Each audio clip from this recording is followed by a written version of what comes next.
It's been a beautiful day so far today, but we are tracking impact weather both tomorrow and on Wednesday. Yeah, this could get pretty rough on Tuesday, so let's get right to it. Here are the things that we expect in the what's really going to happen with it kind of frame of reference. So it's a low confidence issue when it comes to tornadoes. We never turn our back on a storm system this time of year, and it is entirely possible that the storms coming through tomorrow night could cause a few brief spin-ups to happen, similar to what happened 2 weeks ago. Those are impactful, but of more importance on a widespread basis, it's going to be the wind. I've got medium confidence here that wind gusts are going to be high enough to knock out power to multiple thousands, maybe more than 100,000 people around here. And those power outages could last 12 to 24 hours going into Wednesday or even Wednesday night.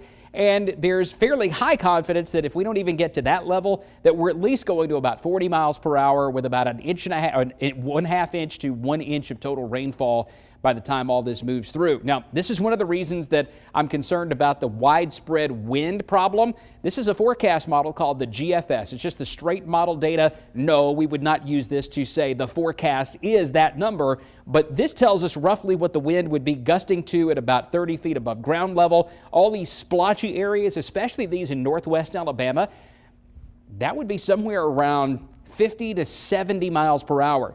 It's entirely possible that that could happen. The greatest severe weather risk will be west of Alabama and over the southern part of the state, but this all gets going about 5 o'clock on Tuesday evening and rolls through about 2 o'clock on Wednesday morning. The worst part of this will come rolling through the Birmingham metro area, through Chilton County, up toward Anniston, Gadsden, Talladega, Coleman, even the Tuscaloosa area, just after 8 o'clock, lasting through about midnight. This is what the simulated radar looks like. And yeah, there's going to be a healthy line of thunderstorms, thunder, lightning, and all that. But it's mainly just that wind driving all this that's going to cause most of our problems and power outages. Although, for Chilton County, Coosa, Talladega, Clay, maybe even Shelby and Bibb, we'll have to watch out for the risk of tornadoes and severe thunderstorms being a bit higher here because that's where the instability and the wind shear are going to match up a little bit better. Once this is gone, though, it's going to stay windy on Wednesday, too. Right, Taylor? Is, and that's why we've got the impact day for Wednesday as well. So Jason just told you about the impact weather Tuesday night. Now let's focus a little bit on Wednesday, mainly looking at wind gusts up to 40 miles per hour. We do have a wind advisory that lasts all the way through 3 p.m. Wednesday afternoon. And here's what some of the wind gusts could look like midnight Wednesday. So very early Wednesday morning, a little bit of a break in some of the higher wind gusts. We've got gusts up to 20 though still. That's still breezy. As we move towards 6 a.m. as you're making the morning commute Wednesday, gusting as high as 30 to 40 miles per hour in some locations, and that expands to include more of our communities through 9 a.m.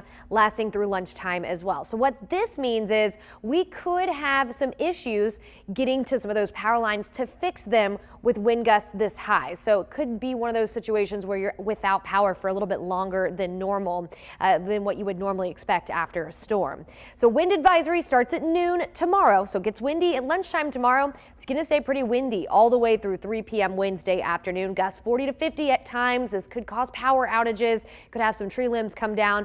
Good reminder to secure any kind of outdoor patio furniture or loose objects that could be blown around. Either do that this evening or tomorrow morning before you head into work, because by lunchtime we do start to see those winds pick up. So we talked about Tuesday, we talked about the wind on Wednesday, but I also wanted to show you that we are likely to have some clouds increasing through the morning, and there could be some wraparound moisture, which would lead to a few sprinkles, mainly north of I-20 through the morning and afternoon Wednesday.